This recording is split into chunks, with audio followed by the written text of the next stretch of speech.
এই যে তোমাকে বাজার থেকে যা যা আনতে বলেছি সব মনে আছে তো? মনে থাকবে কি থাকবে না জানি না, তাই আমি কাগজে একটা ফর্দ বানিয়ে নিয়েছি। গোপাল দাদা,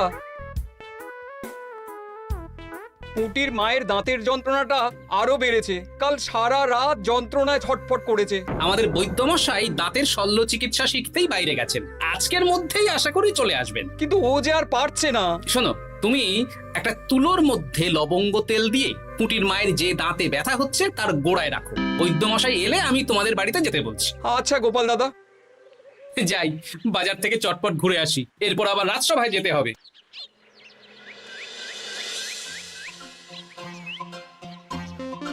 উফ, কি গরম রে বাবা, ছাতা নিয়ে বেরোলে ভালো হতো।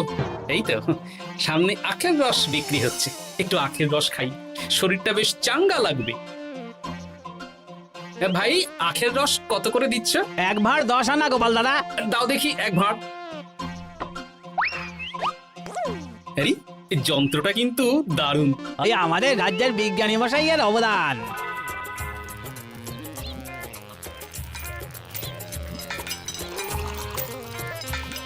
এই নাও গোপাল দাদা।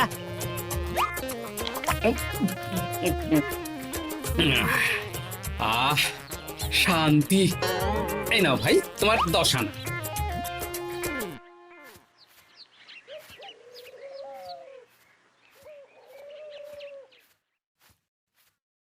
কি রাজবৈদ্য, এই ফিরছো নাকি? হ্যাঁ, এতদিন আমি দাঁতের চিকিৎসার ব্যাপারে তেমন কিছুই জানতাম না, এবার সব শিখে এসেছি। ভালোই করেছো, তুমি একেবারে প্রথম রোগীকে দেখে তারপর রাজসভায় এসো। প্রথম রোগী? পুটির মা গো, কালকে সারা রাত যন্ত্রণায় ঘুমোতে পারেনি। আরে আর বলো না, কদিন আগেই পুঁটির মাকে নিয়ে পুঁটির বাবা আমাদের বাড়িতে এসেছিল। দেখলাম ওই বাড়ির দাঁতে বিস্তর সমস্যা। সেই জন্যে দাঁতের শল্য চিকিৎসা শিখতে চলে গেলে? ঠিক তাই, আমি ব্যথা কমার পথ্য দিয়ে এসেছিলাম। দেখি এবার দাঁতটা তুলেই দিতে হবে। তাহলে তুমিও পুটিদের বাড়িতে যাও, আমি বাড়িতে থলে রেখে আসছি। আজ না হয় দুজনে একটু দেরি করেই রাজসভায় যাব। বেশ বেশ।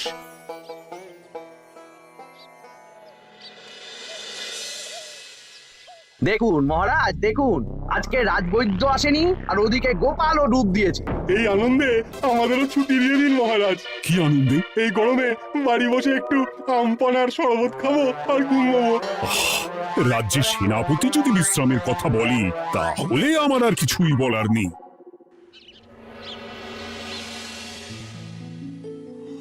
এই তো দাঁতটা পুরো পোকায় খেয়ে নিয়েছিল। এখন দুদিন কোনো কথা বলা যাবে না, শুধু জল বা তরল জাতীয় খাবার খাবে।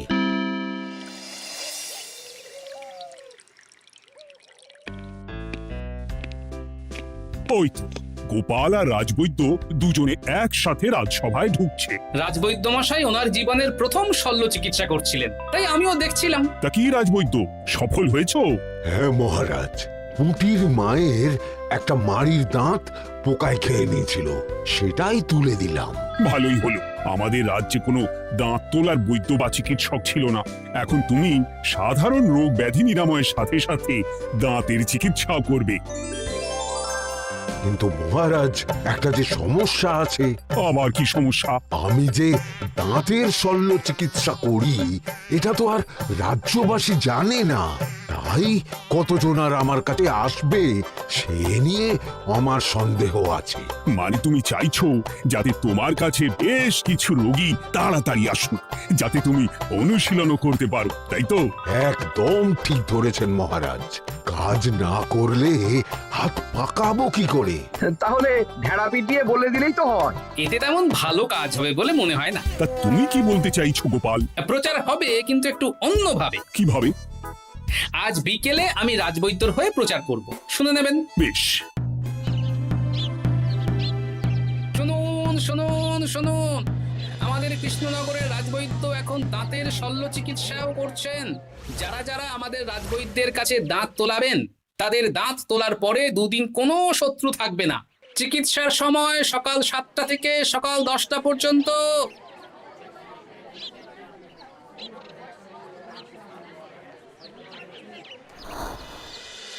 এসব তুমি কি উল্টো পাল্টা কথা বলছো গোপাল? উল্টো পাল্টা না, আপনি দেখুন না আপনার বাড়িতে লোকজন আসে কিনা। আর কেউ যদি জিজ্ঞাসা করে যে এই রকম প্রচারের কারণটা কি, তাহলে বলবেন রাজসভায় আমার সাথে কথা বলতে আমি বুঝিয়ে দেব। বেশ।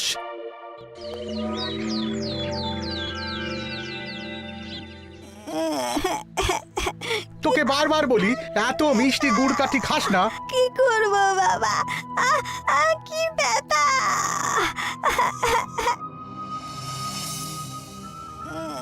বাড়ি আছেন নাকি বৈদ্যমশাই? হ্যাঁ, আছি আছি। এই আমার ছেলেটার না দাঁতে খুব ব্যথা দুদিন ধরে। দেখছি। তা আপনাকে তো এই রাজ্যে আগে দেখিনি। আমি পাশের রাজ্য থেকে আসছি, শুনলাম আপনার কাছে দাঁতের শল্য চিকিৎসা করালে আগামী দুদিন কোনো শত্রু থাকবে না। ঠিকই শুনেছেন। বেশ, তাহলে বলুন কেন থাকবে না? আগে চিকিৎসাটা করি, তারপর বলছি।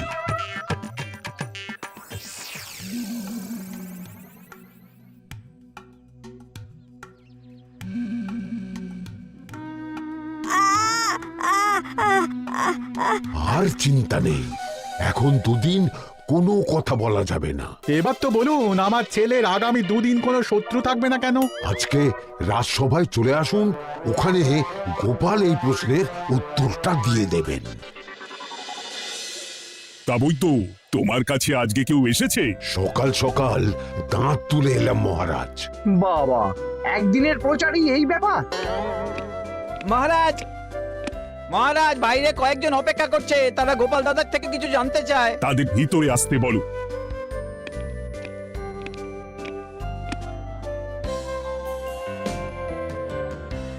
আজ আমার ছেলে বৈদ্যমশাইয়ের কাছে একটা দাঁত তুলিয়েছে। আমি জানতে চাই প্রচার অনুযায়ী আমার ছেলের নাকি আগামী দুদিন কোনো শত্রু থাকবে না, সেটা কেন বলা হয়েছে?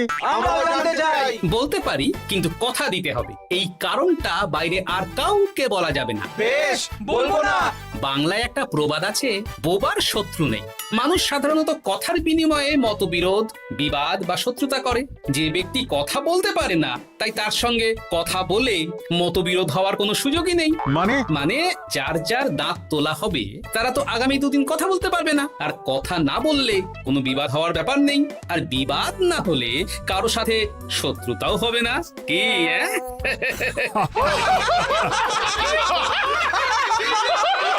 এই জন্যই তুমি হাসির রাজা গোপাল ভাঁড়। এ তোমার কথা শুনতে যাবে? একদিন না হয় প্রচারের চমকে এলো, এরপর কিভাবে আসবে শুনি? এরপর রাজবৈদ্যের সুনামেই লোকজন ছুটে ছুটে আসবে। বাহ বাহ বাহ, তোমার কত জ্ঞান! মহারাজ, এই কথা শুনে আমার মাথাতেও একটা বুদ্ধি এলো। অল্প পুঁজিতে শুধু প্রচারের জোরে এত রোজগার করব না, গোপাল হাঁ করে দেখবে। নিশ্চয়ই কোনো লোক ঠকানোর কথা ভাবছেন। মোটেই না। আচ্ছা, আগামী 3 দিন ব্যাপী মেলা হবে, সেখানেই তোমরা দুজনে তাহলে ব্যবসা করো। বেশ, করব। যে সবচেয়ে বেশি রোজগার করবে তাকে আমি 50 মোহর পুরস্কার দেব। রাজি। মেলার শেষে আমার প্রশংসায় পঞ্চমুখ হবেন সবাই, দেখে নেবেন।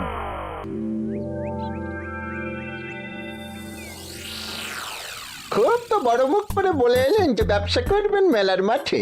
তা আপনি কি ব্যবসা করবেন শুনি? ভাগ্য পরীক্ষার দোকান দেব। মানে আমি বিভিন্ন মেলায় দেখেছি যে একটা দোকানে নিচের দিকে হেলানো অবস্থায় একটা পাতলা কাঠের পাটাতন থাকে। সেই পাটাতনের উপরে 1 থেকে 6 অবধি সংখ্যা লেখা থাকে, তাই তো? হ্যাঁ, যারা মেলায় ভাগ্য পরীক্ষা করতে আসবে তাদের ফাঁপা লোহার 6টা বল দেয়া হবে।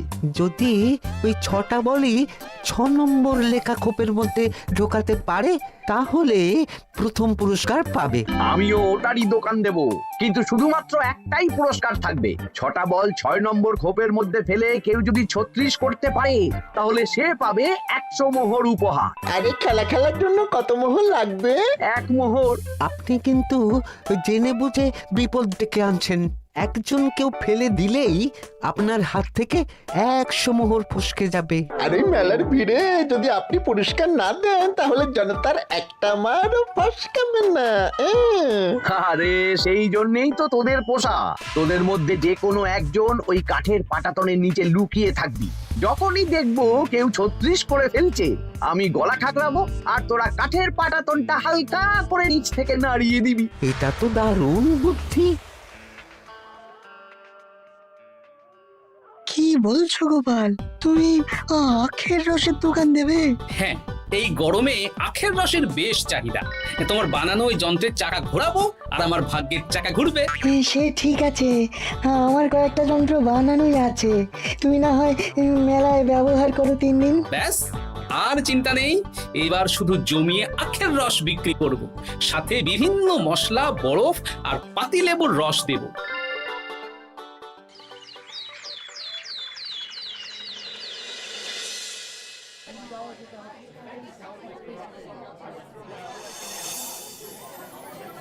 এই দোকানের পানীয় খেয়ে মন হবে বশ।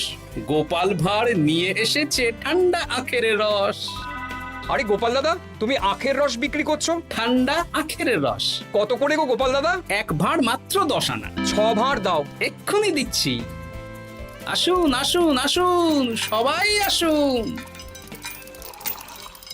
আসুন আসুন আসুন, এদিকে আসুন, এদিকে আসুন, ভাগ্য পরীক্ষা করুন। 1 মোহরে 100 মোহর।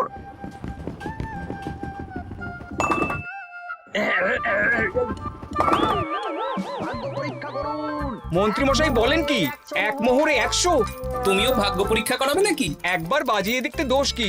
দাও, আখের রস খেয়ে বরং চলে যাই। এই তো হয়ে এসেছে। এই নাও, ধরো।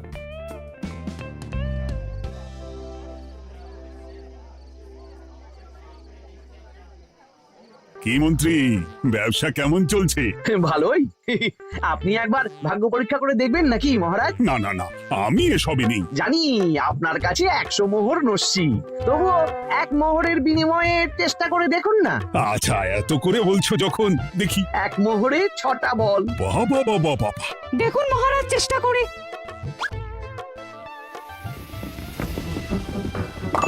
এই তো একটা 6 পড়েছে, আবার চেষ্টা করুন। জয় মা, জয় মা।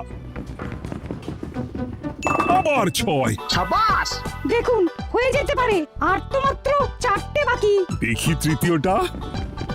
আরে পাস, আবার 6। নিন, খেলুন।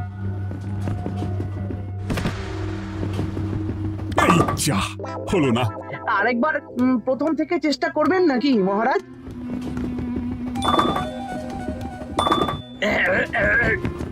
না, এবারেও হলো না। 2 মোহর জলে। অন্য সব জায়গায় বাকি সংখ্যাতেও পুরস্কার থাকে, আপনার এখানে নেই কেন? আমার এখানে ধামাকা পুরস্কার, তাই বাকি আর কিছু রাখিনি। 36 করতে পারলেই 100 মোহর। এই নাও মন্ত্রী, 2 মোহর।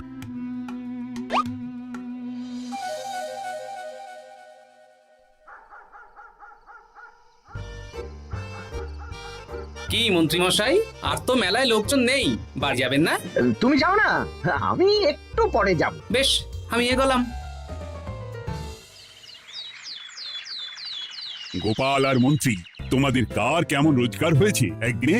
মহারাজ, কালকে আমার 7 মোহর 20 আনা রোজগার হয়েছে। আমার 70 মোহর, কিন্তু খরচ কিছুই হয়নি, কারণ কেউ 36 করতে পারেনি মহারাজ। বাহ বাহ বাহ। আমি তো বলেছিলাম, আমি যখন ব্যবসা করব, গোপাল আমার ধারে কাছে দাঁড়াতে পারবে না। বেশ, এখনো তো আজ আর কাল 2 দিন মেলার বাকি আছে। 2 দিনেও আমার 2টো কানা করিও খরচ হবে না, শুধুই রোজগার। গোপাল যতই প্রচার করুক আর যতই ভালো আখের রস বানাক না কেন, আমার ব্যবসাকে টপকাতে পারবে না। ঠিক আছে, আজকে আমি একবার ভাগ্য পরীক্ষা করে দেখবো। আমার দোকানে সুস্বাগতম। নাও সেনাপতি, চেষ্টা করে দেখো। দিন বল। আমিও সেনাপতির খেল দেখতে এলাম। প্রথম বল, এই যে গড়িয়ে গড়িয়ে গড়িয়ে 6 নম্বর। সাব্বাস সেনাপতি। আবার 6, তৃতীয়, চতুর্থ, পঞ্চম। আরেকটা খেলতে হবে। নাও সেনাপতি। ষষ্ঠ বল। এই যা, হলো না। এটা কি হলো? আবার চেষ্টা করো তো সেনাপতি। হ্যাঁ, 3টে হয়ে গেছে, এবার 4 নম্বর। এই যা, 4 নম্বরে চলে গেল। দূর চাই। ব্যাপারটা কি? মন্ত্রী মশাই গলা খুসখুস করার পরের বলটাই পরপর 2 বার অন্য ঘরে পড়ল। নিশ্চয়ই কোনো রহস্য আছে। না, আজকে রাতে ব্যাপারটা দেখতে হবে। চলুন মন্ত্রী মশাই, পুরো মাঠ ফাঁকা, একা একা মশা মারবে নাকি? আমি পরে যাব, তুমি যাও তো। বেশ। ব্যাপারটা কি? আমাকে তো নজর রাখতে হচ্ছে। না, একটা গাছের পিছনে লুকিয়ে পড়ি, মন্ত্রীমশাই গেলে ওনার পিছু নেব। দেখুন মন্ত্রীমশাই, পরপর 2 দিন আমি পাটাতনের নিচে ছিলাম। আগামীকাল ঘটাকে থাকতে বলুন। বেশ, তাই হবে। আর অত জোরে গলা খাঁকড়াবেন না, কেউ যদি সন্দেহ করে ব্যাপারটা বুঝে যায় মুশকিল হয়ে যাবে। আরে কেউ বুঝবে না, অনেক রাত হলো, চল চল চল চল চল। আচ্ছা, এই ব্যাপার। তাই ভাবি 2 দিন ধরে একটাও কেউ পারলো না কেন? কাল আমিও মজা দেখাবো।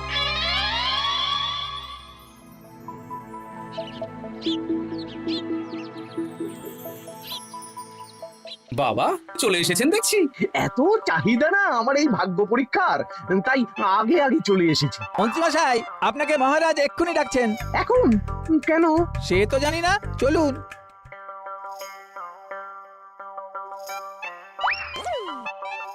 এই বেটা ঘটা, এবার বেরো। এ কি গোপাল দাদা, তুমি? হ্যাঁ আমি। খুব চালাক ভেবেছিস না? মন্ত্রী মশাইয়ের খেলা আজকে শেষ। প্রহরী, একে ধরে নিয়ে যাও।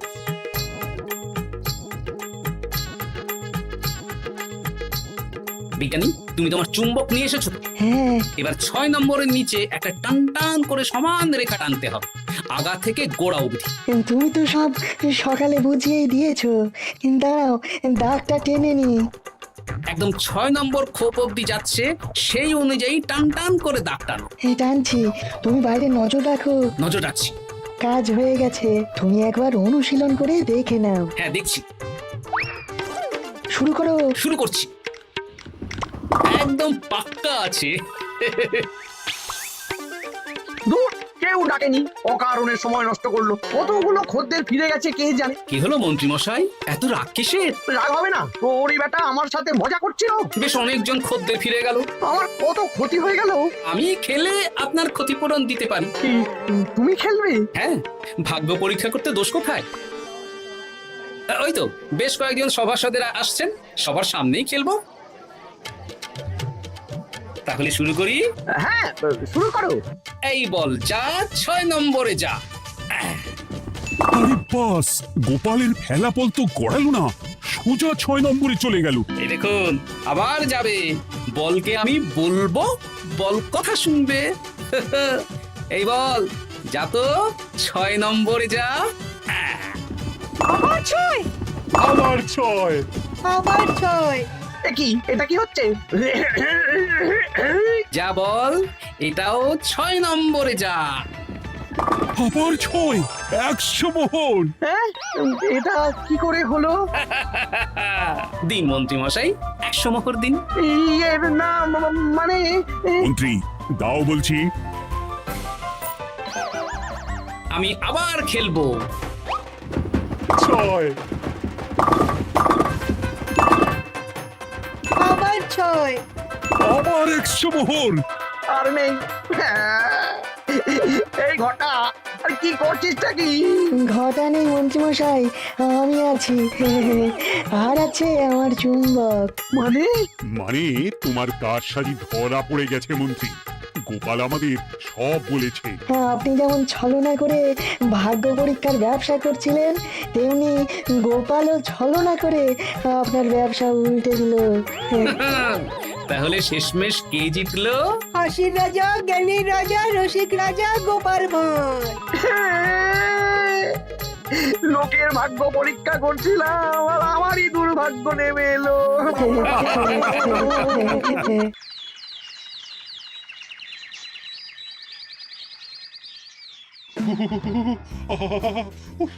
এখনো চলছে। তোমাকে এসে থেকেই দেখছি ঘটিতে আঙুল ডুবিয়ে বসে আছো, কি হয়েছেটা কি? আর বলবেন না মহারাজ, আমার গিন্নি চলে যাওয়ার পর থেকে তো হাত পুড়িয়ে খাই। আজকে সত্যি সত্যি রান্না করতে গিয়ে হাত পুড়ে গেছে, তাই তো? হ্যাঁ মহারাজ, আপনি একদম ঠিক ধরেছেন। বেশ, বুঝলাম, কিন্তু এখনো গোপাল এলো না। মহারাজ, আপনার জন্য একটা পত্র এসেছে। কই কই দেখি।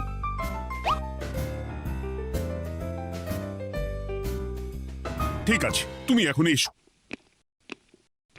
কিসের পত্র মহারাজ? দাঁড়াও, আগে গোপাল আসুক, তারপর বলছি। এই তো চলে এসেছি মহারাজ। দেখুন আজকেও দেরি। আপনি কিছু গোপালকে বলেন না বলে লাই পেয়ে পেয়ে গোপাল আপনার মাথার উপরে উঠে গেছে। আমার নাম কি চুল নাকি যে মাথার উপরে উঠবো? আপনিও পারেন বটে। আমার নিজেরটাকেই চুল নেই। বাদ দাও, শোনো, আমি একটা নিমন্ত্রণ পত্র পেয়েছি। পাহাড়পুর রাজ্যে জমিদার বল্লভ নারায়ণ আমাকে নিমন্ত্রণ করেছেন। এ তো বেশ সুসংবাদ মহারাজ। পাহাড়পুর অপূর্ব সুন্দর রাজ্য, আপনি ঘুরে আসুন মহারাজ। না না না না না, আমি একা যাব না, তোমাকেও যে যেতে হবে। আজ বিকেলেই বেরোবো, তুমি জামা কাপড় গুছিয়ে রেখো। এ আমার পরম সৌভাগ্য মহারাজ। এ কি মহারাজ, গোপাল কেন যাবে? আমি কি দোষ করেছি? আমাকেও নিয়ে চলুন। না না না, তুমি রাজ্যের মন্ত্রী, আমি বেশ কিছুদিন থাকবো না, তাই রাজ্যটা তোমাকেই সামলাতে হবে। আচ্ছা আচ্ছা, আপনি তো রানীমাকেও নিয়ে যেতে পারতেন। আমি কোথায় কাকে নিয়ে যাব সেটা আমার একান্তই ব্যক্তিগত ব্যাপার, তুমি বেশি বোঝাতে এসো না মন্ত্রী। বেশ। গোপাল গোপাল আর গোপাল, এই গোপালের জন্যে আমাদের কপালটাই মন্দ থেকে গেল। মন্দ না, বলুন বন্ধ থেকে গেল। সব সুযোগ ওই গোপাল পাবে, আর আমাদের বেলা ছাই। আজকেও গোপাল রাজসভায় দেরি করে এলো, তবুও বেটাকে মহারাজ কিছু বললেন না। বলবে কি? উল্টে মহারাজই তো গোপালকে ঘুরতে নিয়ে যাচ্ছেন। পাহাড়পুরে গিয়ে ভালো মন্দ আহার করবে গোপাল, আর আমি রাজ্য পাহারা দেব। হ্যাঁ, ঘেন্না ধরে গেল এই জীবনে। গোপাল যতদিন আছে ততদিন কিন্তু আমরা ওই ফুলে ফেপে উঠতে পারবো না। গোপালের যেন 7 খুন মাপ। আমরা তো বানের জলে ভেসে এসেছি। আপনি তো গোপালকে তাড়ানোর অনেক চেষ্টা করেছেন, কিন্তু কিছুতেই কিছু হয়নি। হবে কি করে? গোপালের একে ওই ক্ষুরধার বুদ্ধি, তারপর মহারাজের উপর অগাধ বিশ্বাস, দুটো মিলেমিশে এক হয়ে গেছে। মাঝে মাঝে তো মনে হয় বেটাকে মেরেই ফেলি, আমার দু চক্ষের বিষ।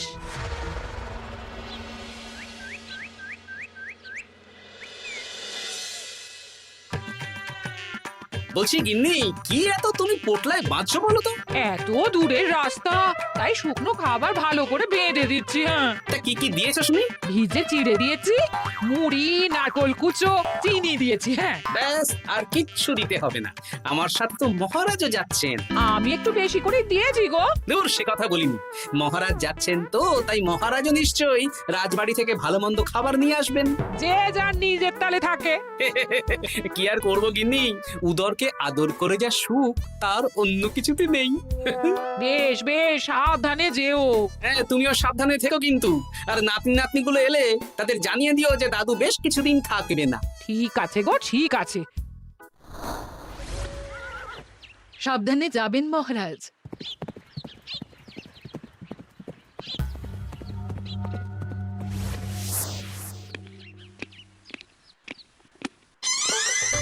তুমি হুটহাট করে কোথায় চলে যাও বলো তো? আমি বিকেলে তোমার জন্য মুচমুচে বেগুনি ভেজেছি। সে ঠিক আছে, কিন্তু তোমাকে এখন রান্নাঘরে থাকলে হবে না গিন্নি। ও মা, রাতের খাবার কে করবে শুনি? আমি তো এখন একটু একটু রান্না শিখে গেছি। এখন তোমাকে অন্য কাজ করতে হবে। কি কাজ? শোনো, বুঝতে পেরেছো তো? একদম জলের মতো পরিষ্কার বুঝে গেছি। তাহলে আর দেরি না করে যাও।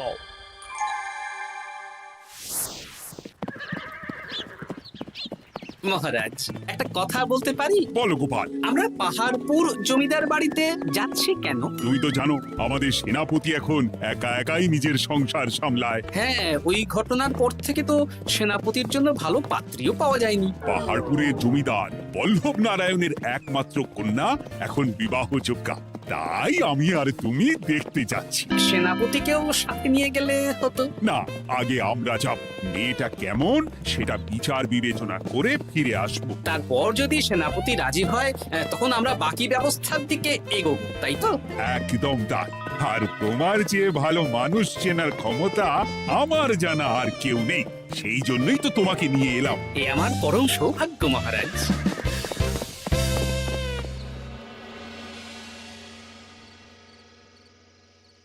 প্রণাম রানীমা। আরে মন্ত্রী গিন্নি যে, বলো বলো। এই কিছু বেগুনি ভেজেছি, তাই আপনার জন্য নিয়ে এলাম রানীমা। সরলা, তুমি ওটা রান্নাঘরে নিয়ে যাও। আচ্ছা রানীমা। ওমা, এই গয়নাটা পরে কি সুন্দর লাগছে আপনাকে। নতুন নিলেন? না না, বছরখানেক আগে বিবাহ বার্ষিকীতে মহারাজ গড়িয়ে দিয়েছিলেন। একটা কথা বলবো রানীমা? বলো না, কি বলবে? আমার মনে হয় আপনাকে আমাদের মহারাজ না আর আগের মতন ভালোবাসেন না। এই কি কথা বলছো তুমি? খোলা চোখে যা মনে হয় তাই বলেছে রানীমা। এই দেখুন না, মহারাজ হঠাৎ পাহাড়পুরে ঘুরতে চলে গেলেন আর আপনাকে নিয়ে গেলেন না। নিশ্চয়ই কোনো কাজ আছে, তাই আমাকে নিয়ে যাননি। ওই তো, এত ছাড় দিয়েছেন বলেই তো পার পেয়ে বসেছে। অপরাধ নেবেন না রানীমা। মহারাজ সব ব্যাপারে শুধু গোপাল আর গোপাল, কিন্তু বাড়িতে যে আপনিও আছেন সেটা মহারাজ খেয়ালই করেন না। আসলে গোপালকে মহারাজ খুবই স্নেহ করেন তো। আপনি আগে না গোপাল আগে? পাহাড়পুর তো এত সুন্দর জায়গা, চারিদিকে পাহাড়, পাহাড় থেকে নেমে আসছে নদী। ভাবুন আপনাকে মহারাজ নিয়ে যেতেন যদি। সত্যি তো, আমাকে তো মহারাজ নিয়ে গেলেন না। নিয়ে যাবেই বা কেন? আপনাকে তো আর মহারাজ আগের মতো ভালোই বাসেন না। সব ধ্যান জ্ঞান এখন শুধু গোপাল। হ্যাঁ সত্যি তো, আমি তো এটা ভেবেও দেখিনি কখনো। গোপালই আপনার কপাল পুড়িয়েছে। আসছে রানীমা।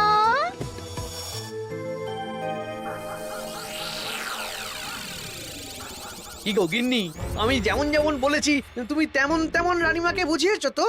হ্যাঁ হ্যাঁ, আমি একেবারে এমন ভাবে কানে পুষ্পন্ত ঢেলেছি, রানীমার কান মাথা সব সব ভরে গেছে। এবার শুধু মাঝে মাঝে ইন্ধন জুগিয়ে যেতে হবে, বুঝলে? তারপরে তোমার পথের কাঁটা ফাঁকা হয়ে যাবে। আর একবার গোপাল সরে গেলেই আর কোনো চিন্তা নেই। দু হাত ভরে রোজগার করবে গো। কি কেমন লাগছে যাত্রা? বেশ ভালোই মহারাজ।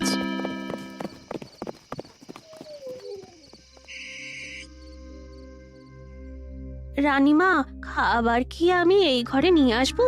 না, আজ আমি কিচ্ছু খাবো না, কিচ্ছু না, খিদে নেই, যাও। এ কি রানীমা, আপনি তো সেই দুপুরের পর কিছুই খাননি। তোমাকে একবার কিছু বললে তুমি বুঝতে পারো না? বলেছি তো আমার খিদে নেই, আমাকে বিরক্ত করো না, যাও।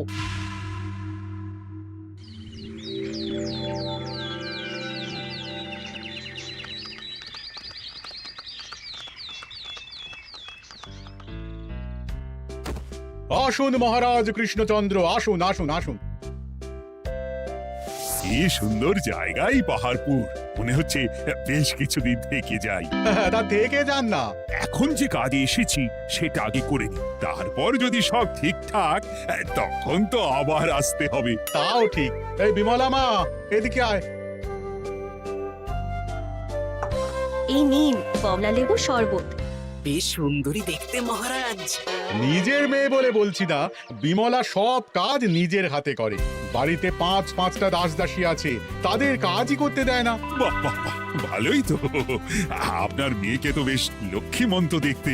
ও অনেক ছোটবেলায় মাকে হারিয়েছে, কিন্তু নিজের ইচ্ছে পড়াশুনো রান্না বান্না সব শিখেছে।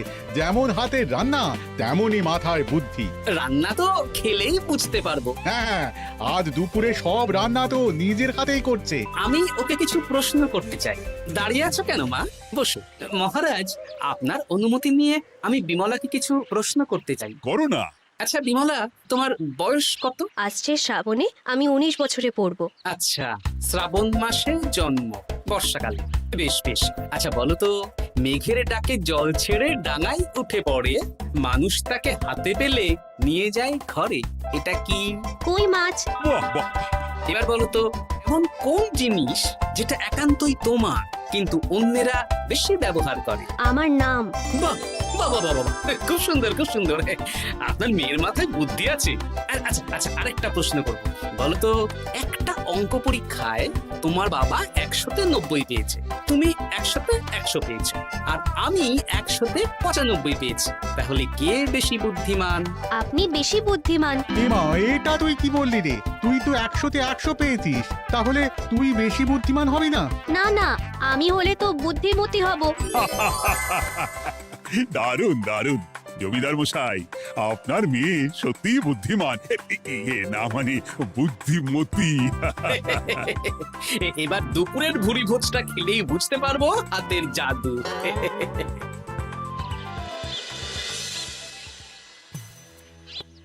রানীমা, বেলা হয়ে গেছে, এভাবে না খেয়ে থাকবেন না, আপনার শরীর খারাপ করবে। তোমাদের মহারাজ আসুক, তারপরে খাবো। যতদূর জানি মহারাজ আগামীকাল সকালে ফিরবেন। বেশ, আমাকে একটু শরবত করে এনে দাও, আর কিছু খাবো না। আচ্ছা রানীমা। বুঝলি, আজ পুকুর ঘাটে গিয়ে যা শুনলাম না। কি শুনলে? রানীমা গতকাল বিকেল থেকে কিচ্ছু খাচ্ছেন না, মহারাজের ওপর রাগ করে। এখন রানীমার রাগ, এরপর ভাগ গোপাল ভাগ।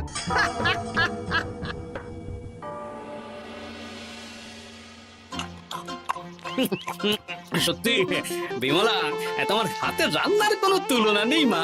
আমাদের সেনাপতি তাহলে আর হাত পুড়িয়ে রান্না করবেন না বলছো? সে যদি কর্তাগিন্নিতে রাগারাগি হয় তখন।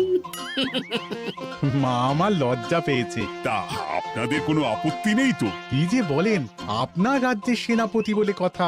বলছি, বিমলাকে তো আমাদের সেনাপতি দেখলো না, তাহলে বিমলার একটা তৈলচিত্র আছে, আমি আপনাকে বরং সেটা দেব, আপনি ওনাকে গিয়ে দেখাবেন। সেই ভালো হবে, আমাদের খুব পছন্দ হয়েছে। তাহলে সেনাপতি রাজি হলে আমরা বিবাহের তারিখ চিঠিতে জানিয়ে দেব। আচ্ছা মহারাজ।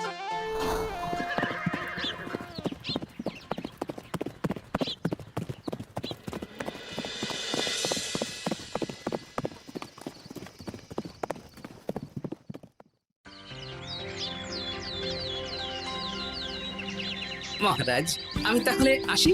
যাওয়ার পথে আমি সেনাপতির সাথে কথা বলে নেব। হ্যাঁ হ্যাঁ গোপাল, এসো। বেশ ভালোই কাটলো পাহাড়পুরে। হ্যাঁ মহারাজ, অনেক ধকল গেছে, যান গিয়ে বিশ্রাম নিন।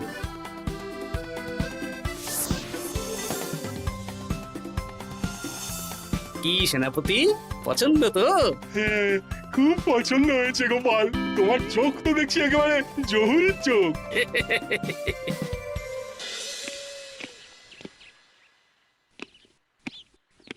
চিরটা কাল আপনি ওই গোপাল গোপাল করে কাটিয়ে দিন। কি হলো? রানীমা গত পরশু থেকে কিচ্ছু খাননি, গতকাল একটু শরবত খেয়েছেন শুধু। কেন, কি হয়েছে? দেখুন মহারাজ, সহ্যের একটা সীমা আছে। আরে আমার তো কিছুই মাথায় ঢুকছে না। মাথায় শুধু গোপাল থাকলে আমার কথা ঢুকবে কি করে মহারাজ? আপনি আমাকে আর আগের মতো ভালোবাসেন না মহারাজ। এসব কি বলছো রানী? ঠিকই বলছি। আপনি খেয়ালই করেননি যে আমি গলায় আপনার পছন্দের পান্নার হার পরেছি মহারাজ? আরে আমাকে বলার সুযোগ দেবে তো। দেখুন, আপনি পাহাড়পুরে ঘুরতে গেলেন, গোপালকে নিয়ে গেলেন, আমারও মনে হয় কোথাও ঘুরতে যাই মহারাজ। আরে গোপালকে নিয়ে যাওয়ার প্রয়োজন ছিল, তাই নিয়ে গেছি। গোপাল তো আপনার প্রিয়জন, তাই ওকেই আপনার প্রয়োজন, আমি তো কেউ না। দেখো, গোপাল আমার সব বিপদে আপদে পাশে থাকে, তাই ওকে ভরসা করি, সেটা তো তুমি খুব ভালো করে জানো। আজকের পরে হয় গোপাল থাকবে, না হলে আমি থাকবো। না না না, এ হতে পারে না। গোপালকে আমি সরাতে পারবো না, আর কাউকে সরানোর জন্য কোনো কারণ তো চাই। আর কারণ যদি আমি দিয়ে দিই? কি কারণ? আপনি গোপালকে বলবেন আমার সাথে আপনার ঝগড়া হয়েছে। বেশ, তাতে কি? আপনি গোপালকে বলবেন ও যেন আমাকে বলে আপনার কাছে ক্ষমা চাওয়ার জন্য, আর আমি ক্ষমা চাইবো না। ব্যাস, আপনি এই সামান্য কাজটা গোপালকে করতে না পারার জন্য ওকে তাড়িয়ে দেবেন, ওকে মাত্র 7 দিন সময় দেবেন। ব্যাস। ঠিক আছে, আমি এক্ষুনি গোপালকে ডেকে পাঠাচ্ছি। দেখো গোপাল, এখন যদি রানী আমার কাছে ক্ষমা না চায়, তাহলে কিন্তু আমি বাধ্য হব তোমাকে রাজসভা থেকে তাড়িয়ে দিতে। আচ্ছা মহারাজ, বুঝেছি। রানীমা আপনার কাছে ক্ষমা চাইবেন, কিন্তু তার জন্য আপনাকে আমার কথা মতো কিছু কাজ করতে হবে মহারাজ। কি কাজ বলো? বুঝেছেন? হ্যাঁ। না গোপাল, আমি মহারাজের কাছে ক্ষমা চাইতে পারবো না। দেখুন রানীমা, আমার মনে হয় আপনার ক্ষমা চাওয়াই উচিত। পুরুষ মানুষের মন বলে কথা, যদি বেশি দিন আপনি মহারাজের সাথে এরকম তিক্ত সম্পর্ক রাখেন, তাহলে কিন্তু মহারাজের মন অন্যদিকেও চলে যেতে পারে। এমনিতেও কি গোপাল? কিছু না রানীমা, শুধু এটুকু জেনে রাখুন, রাজবাড়ির মাঠে বাঁশ বাঁধা হবে। মানে কেন?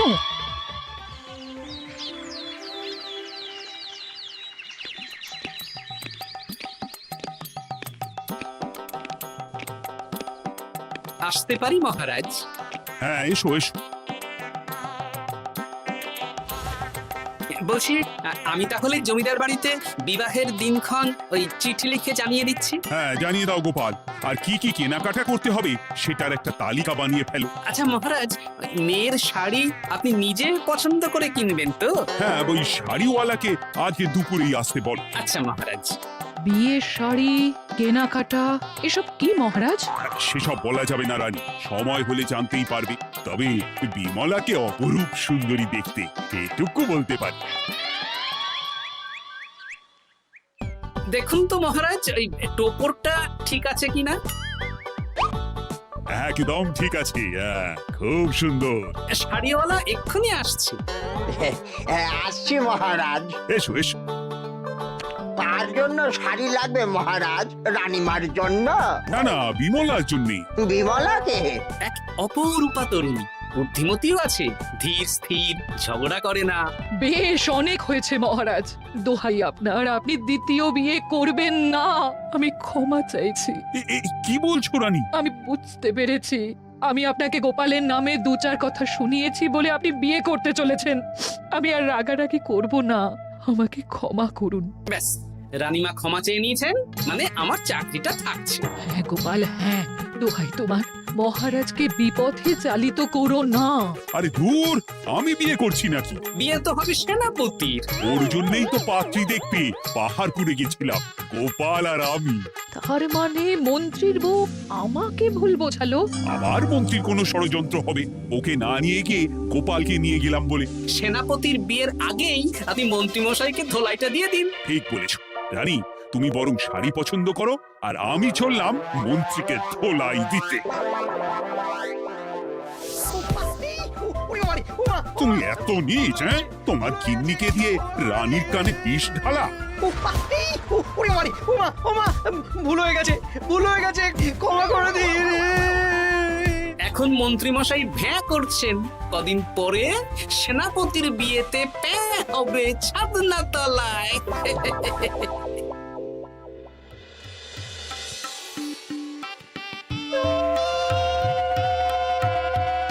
এবার মালা বদল হবে। এবার বুঝবে মালার কি জ্বালা। কি বললে? হ্যাঁ?